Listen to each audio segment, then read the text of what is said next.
Você tem algum transtorno respiratório como ronco? Pois saiba que o ronco é um sintoma da apneia noturna ou da apneia obstrutiva do sono, que é a obstrução parcial ou total dessas vias aéreas superiores, da nasofaringe e da orofaringe, dificultando a passagem do ar por essas vias. Promove vários micro despertamentos noturnos. Você desperta várias vezes na noite, mesmo que não consiga notar isso.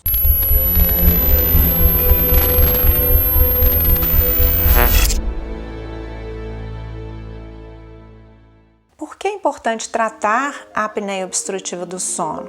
Porque ao longo do tempo ela vai promover vários distúrbios cardiovasculares, como pressão alta, insuficiência cardíaca e outros. Além disso, ela também vai exercer uma sonolência diurna que pode promover aí acidentes automobilísticos que podem ser até fatais. E como se faz esse diagnóstico?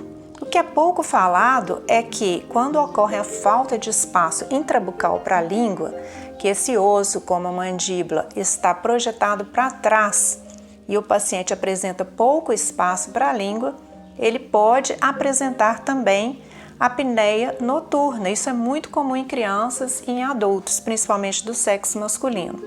Isso pode também estar associado à obesidade, porque o tecido adiposo, ou tecido gorduroso, que se acumula principalmente nessa região do pescoço e intrabucalmente, vai roubar esse espaço também intrabucal para a língua, dificultando a respiração. Existem também outros fatores, como a obesidade, que é um fator de risco.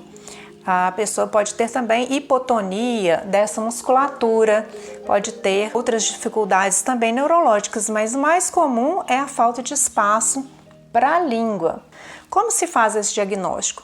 O diagnóstico ele é feito através da história do sono desse paciente, de uma boa avaliação da postura crânio-mandibular, observando o espaço para a língua, a posição da mandíbula em relação ao crânio. Também é feito através de um exame chamado polissonografia e outros exames complementares que se fizerem necessários. Então é importante que você faça uma avaliação com o profissional para identificar aí a causa da sua apneia. Forte abraço!